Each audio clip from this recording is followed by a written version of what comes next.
Well, perhaps two of the most talked about speeches from the United Nations General Assembly are from the leaders of two dueling nations. That's Israeli Prime Minister Benjamin Netanyahu and Iranian President Mahmoud Ahmadinejad. Of course, Netanyahu had that unforgettable cartoon bomb with a clear red line drawn. His speech was aired in full on multiple mainstream networks. Iran's speech, however, was cut short, and that means viewers didn't get to see this. There is no doubt that the world is in need of a new order and a fresh way of thinking. An order that aims to revive human dignity and believes in universal happiness and perfection. An order which is after peace, lasting security, and welfare for all walks of life around the globe. An order that is founded upon trust and kindness and brings thoughts, hearts, and hands closer to each other.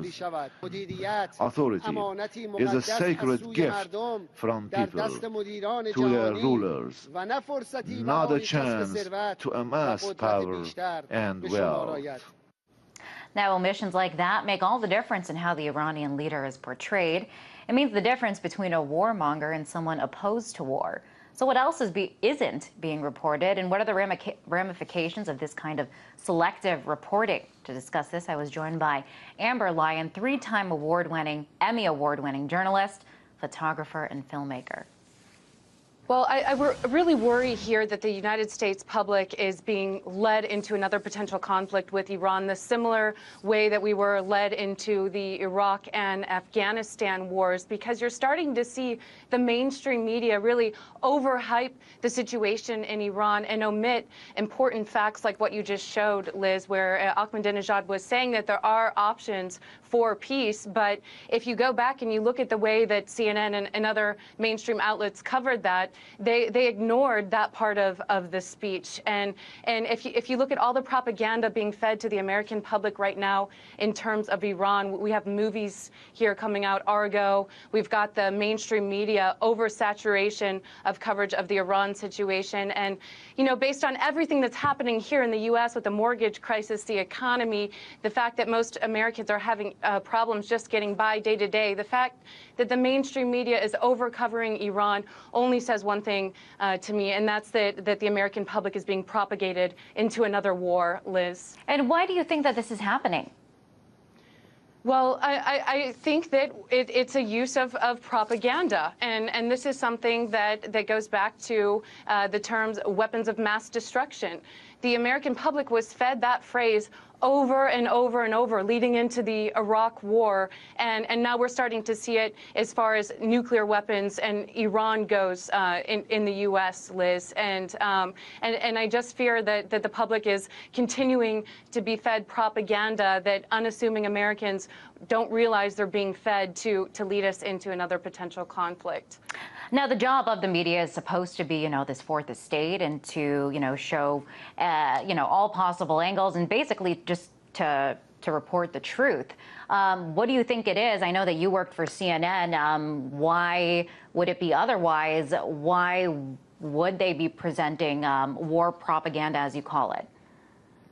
Well, I really can't speculate as to exactly why this is going on, but I can tell you that when I was working for CNN, we did have a documentary that we aired on the Bahrain situation, and that's where we have our naval base, which is right across from Iran, so we strategically want to keep that naval base, and it was very difficult to get stories on about Bahrain. I even came out a couple weeks ago talking about the censorship of that documentary on CNN International. And above all, Liz, I feel that the American public is not being fed the true story about what's going on in this region, and it's very dangerous, because when the public is constantly fed messages that are potentially leading us into a war that may not be necessary, it's not fair to the American people, and it's not fair to journalism, because the truth isn't being told here. What's being told here is the way that these networks networks want to spin the truth, and that's leading us into another potential conflict with Iran. And I've been trying to tell my followers on my Facebook page and on Twitter to really open your eyes, because once you notice and start to, you take the blindfold off, you start to see all of this anti-Iran propaganda floating through the American mainstream media, and it's symbolic of exactly what was going on before the wars in Iraq and Afghanistan, Liz. Now, we do have a clip of this documentary that you filmed. Want to take a look at it, and then we'll talk more about the documentary and the way CNN reacted to it. The protesters seem to have disappeared from Bahrain's capital, thanks to the intense military crackdown.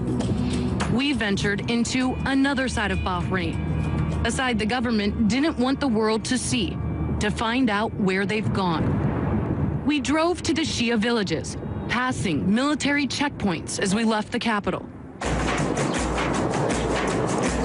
So we're gonna hang out with these protesters for a little bit.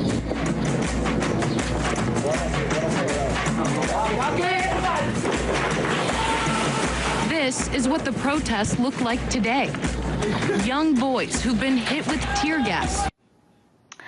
Now, the documentary that we just saw a clip of never aired. It never aired on CNN International. Why not? Well, I still haven't been given an exact reason as to why it didn't air. I went and visited with the president of CNN International, Tony Maddox, twice on behalf of my dumbfounded crew, and we were never given an answer. And so I started investigating the situation, Liz, after several employees who'd been at the network for years approached me and said, you need to look into this. There's something going on. It's very strange. They're not airing your documentary. And after some investigation, we found out that CNN International is actually making money from the Bahrain regime. They are a customer of Bahrain. Bahrain is paying CNN International to create content that shows Bahrain in a favorable light, and then air, also not only to create that content, Liz, to then air that content on CNN International. And in one of the shows, it was called I List Bahrain. It was back in 2010. It was sponsored by Bahrain. And Richard Quest was live from the country for a week talking about the Formula One race and how progressive Bahrain was and how the Crown Prince was a reformer. Well, we saw in February 2011 that under the Crown Prince's rule, the military troops shot and killed unarmed protesters in broad daylight. And this is very dangerous, because what CNN is doing, and they're not only taking money from just Bahrain, they've also produced similar content for Georgia, Kazakhstan, and other nations as well, Lebanon. And what makes this dangerous is they're not disclosing to the viewers that these sponsored programs are actually being sponsored. Or if they are disclosing it, it's in very small gray lettering at the bottom of the article. And that's dangerous not only to our foreign policy, but once again, making the American public and the public in general that's watching this network think that there are rosy situations happening in these countries when that's not the case, as we've seen with Bahrain. And it's defrauding viewers, and it's defrauding their own journalists. I was not told, as a journalist working at the network, that this was going on. It wasn't clearly disclosed to me that at the same time I was investigating the Bahrain regime, Bahrain was a paying customer at CNN, Liz. And you did this all, you found this out all through your own research. What did CNN tell you in terms of when you were like, hey, why aren't you playing my documentary that I